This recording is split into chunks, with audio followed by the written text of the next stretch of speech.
ರೈತ ಬಾಂಧವರೇ ದಯವಿಟ್ಟು ಗಮನಿಸಿ.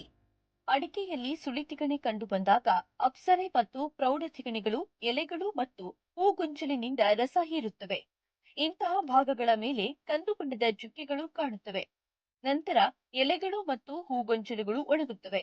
ಅಂತಹ ಸಮಯದಲ್ಲಿ ಅಂದರೆ ಸುಳಿತಿಗಣೆ ಅಥವಾ ಹೂಗೊಂಚಲು ತಿನ್ನುವ ಹುಳು ಕಾಣಿಸಿಕೊಂಡಾಗ 2 ಮಿಲಿಲೀಟರ್ ಫೆನಾಲ್ಫಾಸ್ ಅಥವಾ 1.5 ಮಿಲಿಲೀಟರ್ ಮೋನೋಕ್ರೋಟೋಪಾಸ್ ಪ್ರತಿ ಲೀಟರ್ ನೀರಿನಲ್ಲಿ ಬೆರೆಸಿ ಸಿಂಪಡಿಸಬೇಕು.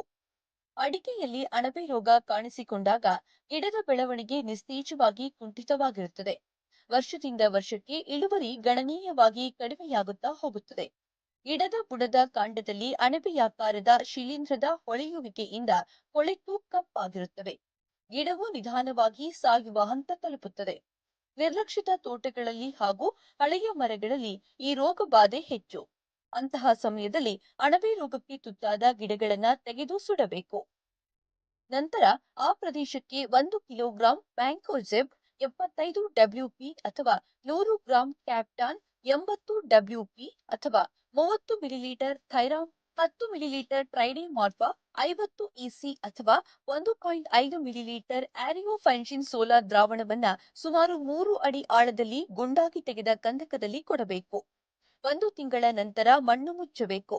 ಅಣಬೆ ರೋಗಕ್ಕೆ ತುತ್ತಾದ ಮರಗಳಿಗೆ 5 ಮಿಲಿಲೀಟರ್ ಟ್ರೈಡಿಮಾರ್ಫ್ ಅಥವಾ 3 ಮಿಲಿಲೀಟರ್ ಹೆಕ್ಸಾಪೋನೋಜೋಲ್ ಅನ್ನ 100 ಮಿಲಿಲೀಟರ್ ನೀರಿನಲ್ಲಿ ಬೆರೆಸಿ 3 ತಿಂಗಳಿಗೊಮ್ಮೆ ಬೇರಿನ ಮೂಲಕ ಕೊಡುವುದು. ಬೇವಿನ ಹಿಂಡಿ ಮತ್ತು 50 ಗ್ರಾಂ ಟ್ರೈಕೋಡಾ ಮಾರ್ವಿಡೆ ಜೈವಿಕ ಪುಡಿಯನ್ನ 10 ಕಿಲೋಗ್ರಾಂ ಕೊಟ್ಟಿಗೆ ಗೊಬ್ಬರದಲ್ಲಿ ಬೆರೆಸಿ ಮರದ ಸುತ್ತಲೂ ಅಗೆದು ಮಣ್ಣಿಗೆ ಹಾಕಬೇಕು. ಈ ಉಪಚಾರವನ್ನು ಕನಿಷ್ಠ 2 ವರ್ಷ ಮಾಡಬೇಕು.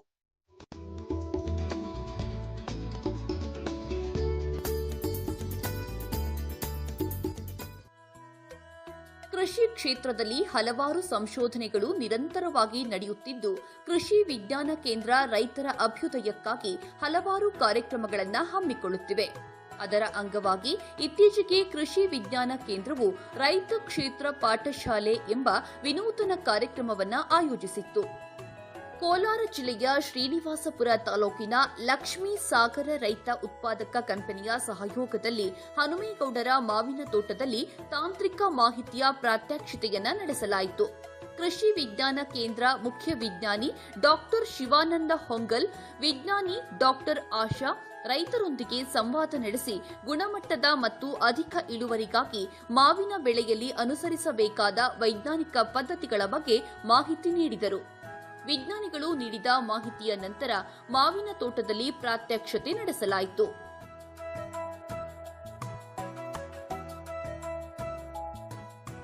ಕೃಷಿ ವಿಜ್ಞಾನ ಕೇಂದ್ರದ ವಿಜ್ಞಾನಿ ಡಾಕ್ಟರ್ ಆಶಾ ಮಾತನಾಡಿ, ಮಾವು ಬೆಳೆಯಲ್ಲಿ ಅನುಸರಿಸಬೇಕಾದ ವೈಜ್ಞಾನಿಕ ಪದ್ಧತಿಗಳ ಬಗ್ಗೆ ರೈತ ಕ್ಷೇತ್ರದ ಪಾಠಶಾಲೆಯ ಮೂಲಕ ಮಾಹಿತಿ ನೀಡುವುದು ಕಾರ್ಯಕ್ರಮದ ಉದ್ದೇಶವಾಗಿದೆ. ರೈತರನ್ನು ತೋಟದಲ್ಲಿ ಸಂಘಟಿಸಿ ಪ್ರಾಯೋಗಿಕವಾಗಿ ಮಾಹಿತಿ ನೀಡುವ ವಿನೂತನ ರೈತ ಕ್ಷೇತ್ರ ಪಾಠಶಾಲೆಯ ಪ್ರಯೋಗವಾಗಿದೆ ಎಂದು ತಿಳಿಸಿದರು. ಸೊ ವೈಜ್ಞಾನಿಕವಾಗಿ ರೈತರು ಕೃಷಿ ಮಾಡಿದ್ದೇ ಅಲ್ಲಿ ಮಾವಿನಲ್ಲಿ ಅವರು ಒಂದು ಉತ್ತಮ ಗುಣಮಟ್ಟದ ಒಳ್ಳೆ ಇಳುವರಿಯನ್ನ ಪಡ್ಕೊಳ್ಬಹುದು. ಈ ಒಂದು ನಿಟ್ಟಿನಲ್ಲಿ ಕೊಯ್ಲು ಆದ್ಮೇಲೆ ಯಾವ್ಯಾವ ರೀತಿ ಮಾಡಬೇಕು ಅಂತಂದ್ರೆ, ಮೊದಲು ಕೊಯ್ಲು ಆಗತ್ತೆ, ಸಂಪೂರ್ಣ ಕೊಯ್ಲು ಆದ್ಮೇಲೆ ಅವರು ತೋಟವನ್ನ ಸ್ವಚ್ಛವಾಗಿ ಇಟ್ಕೋಬೇಕಾಗತ್ತೆ, ತೋಟದಲ್ಲಿ ನೈರ್ಮಲ್ಯವನ್ನ ಕಾಪಾಡಬೇಕಾಗತ್ತೆ. ಅದಕ್ಕೋಸ್ಕರ ಅವರು ಕೊಳೆತು ಬಿದ್ದಿರೋ ಹಣ್ಣು, ಈಗ ಹಣ್ಣಿನ ನೊಣ ಬಾಧೆಯಿಂದ ಉದುರು ಬಿದ್ದಿರುತ್ತೆ, ಇನ್ನಿತರ ಕಾರಣದಿಂದ ಕೂಡ ಬಿದ್ದಿರುತ್ತೆ. ಅದನ್ನೆಲ್ಲ ಆರಿಸಿ ಒಂದು ಕಡೆ ಗುಂಡಿ ತೆಗೆದು ಮುಚ್ಚುವಂಥದ್ದು. ಇದರಿಂದ ಹಣ್ಣಿನ ನೊಣಗಳ ಸಂತತಿ ಮುಂದಿನ ವರ್ಷದಲ್ಲಿ ಕಡಿಮೆ ಆಗುತ್ತೆ ಸ್ವಲ್ಪ ಮಟ್ಟಿಗೆ. ಅದರ ಜೊತೆಗೆ ತೋಟವನ್ನ ಉಳುಮೆ ಮಾಡುವಂಥದ್ದು. ತೋಟವನ್ನ ಲಘು ಅಗೆತ ಮಾಡಿ ಉಳುಮೆ ಮಾಡ್ಬೇಕು, ತುಂಬಾ ಆಳವಾಗಿ ಉಳುಮೆ ಮಾಡಬಾರ್ದು. ಮಳೆ ನೀರು ಏನ್ ಬೀಳುತ್ತೆ ಅದು ಬಿದ್ದಂತ ಮಳೆ ನೀರು ಭೂಮಿಯಲ್ಲಿ ಇಂಗಿ ಅದು ಮುಂದಿನ ದಿನಗಳಲ್ಲಿ ಬೆಳೆಗೆ ಉಪಯೋಗ ಆಗೋದಕ್ಕೆ ಒಂದು ಸಹಾಯ ಮಾಡುತ್ತೆ. ಅದರ ಜೊತೆಗೆ ಈಗ ಏನಾಗುತ್ತೆ, ನಾವು ಉಳುಮೆ ಮಾಡೋದ್ರಿಂದ ಮಣ್ಣಿನಲ್ಲಿ ಇರ್ತಕ್ಕಂಥ ರೋಗಕಾರಕಗಳು ಇರಬಹುದು, ಕೀಟಕಾರಕಗಳಿರ್ಬೋದು, ಹಾಗೆ ಕಳೆ ಬೀಜಗಳಿರ್ಬೋದು, ಅವೆಲ್ಲ ಬಿಸಿಲಿಗೆ ಒಡ್ಡಿ ಅವೆಲ್ಲ ಕೂಡ ಸಾಯ್ತಕ್ಕಂತಹದ್ದು ಕೂಡ ಆಗತ್ತೆ. ತದನಂತರ ಪ್ರೂನಿಂಗ್ ಮಾಡುವಂಥದ್ದು, ಇದು ತುಂಬಾ ಮುಖ್ಯವಾದಂತಹ ಒಂದು ಕ್ರಮ ರೈತರು ಅನುಸರಿಸಬೇಕಾಗಿರುವಂಥದ್ದು.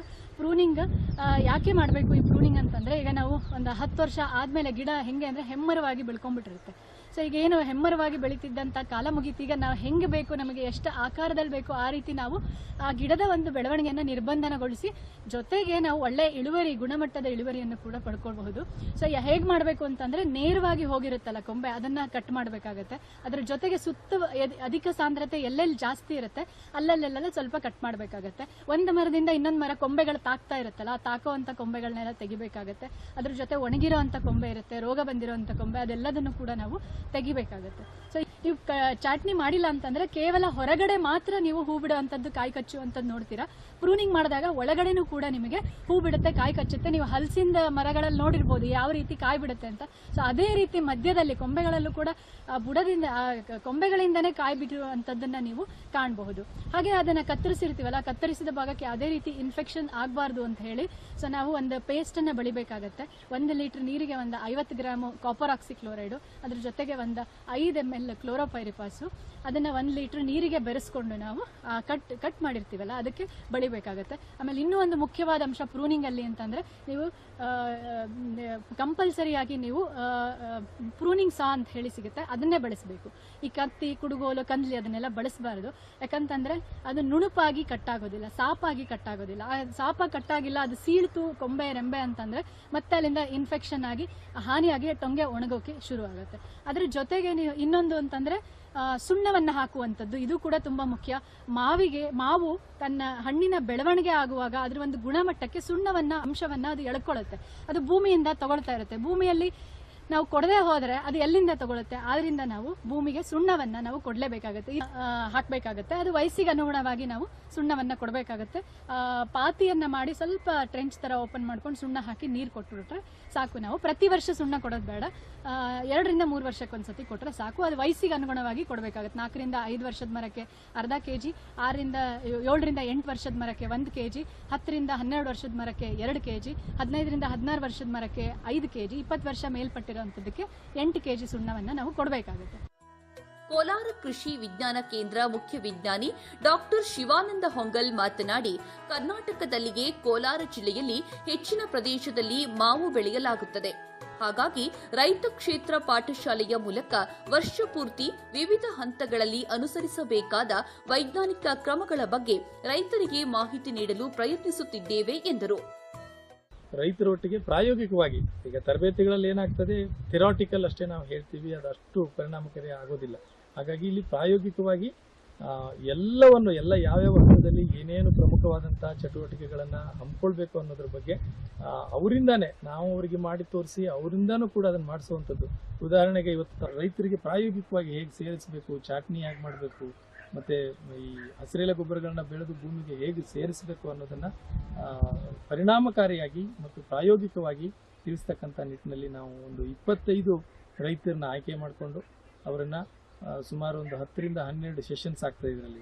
ಪ್ರತಿ ತಿಂಗಳಿಗೊಂದ್ಸತಿ ಅಥವಾ 1.5 ತಿಂಗಳಿಗೊಂದ್ಸತಿ ಪ್ರಮುಖವಾದ ಹಂತದಲ್ಲಿ ಅವರನ್ನೆಲ್ಲರನ್ನೂ ಕರೆಸಿ ಪ್ರಾಯೋಗಿಕವಾಗಿ ಏನೇನು ಕೈಗೊಳ್ಳಬೇಕು ಅನ್ನೋದನ್ನ ತಿಳಿಸಿ ಒಟ್ಟಾರೆಯಾಗಿ ಮಾವಿನಲ್ಲಿ ಉತ್ಪಾದನೆ ಮತ್ತು ಗುಣಮಟ್ಟವನ್ನ ಹೆಚ್ಚುವಂತ ನಿಟ್ಟಿನಲ್ಲಿ ಈ ರೈತ ಕ್ಷೇತ್ರ ಪಾಠಶಾಲೆಯನ್ನ ನಾವಿವತ್ತು ನಮ್ಮ ಶ್ರೀನಿವಾಸಪುರದ ಲಕ್ಷ್ಮೀಸಾಗರ ರೈತ ಉತ್ಪಾದಕ ಸಂಸ್ಥೆ ಏನಿದೆ ಅವರ ಒಟ್ಟಿಗೆ ಸೇರಿಕೊಂಡು ನಾವಿವತ್ತು ಇಲ್ಲಿ ಪ್ರಾರಂಭ ಮಾಡ್ತಾ ಇದ್ದೀವಿ. ಶ್ರೀನಿವಾಸಪುರ ತಾಲೂಕು ಲಕ್ಷ್ಮೀಸಾಗರ ರೈತ ಉತ್ಪಾದಕ ಸಂಸ್ಥೆಯ ಅಧ್ಯಕ್ಷ ಶ್ರೀನಿವಾಸಗೌಡ ಮಾತನಾಡಿ, ಕೃಷಿ ವಿಜ್ಞಾನ ಕೇಂದ್ರದ ಮೂಲಕ ರೈತರಿಗೆ ಕಾಲಕಾಲಕ್ಕೆ ಮಾಹಿತಿ ನೀಡಲಾಗುತ್ತಿದೆ. ರೈತ ಕ್ಷೇತ್ರ ಪಾಠಶಾಲೆಯ ಮೂಲಕ ಉಪಯುಕ್ತವಾದ ಮಾಹಿತಿಯನ್ನ ವಿಜ್ಞಾನಿಗಳು ನೀಡಿದ್ದಾರೆ ಎಂದು ವಿವರಿಸಿದರು.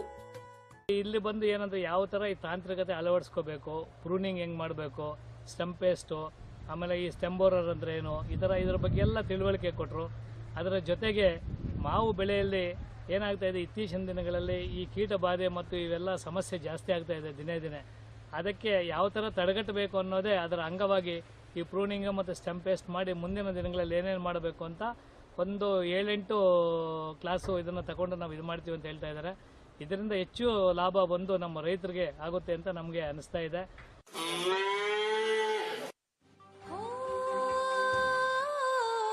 ತಂದಾನಿ ತಾನಿ ನಾನಿ ತಂದಾನೆ.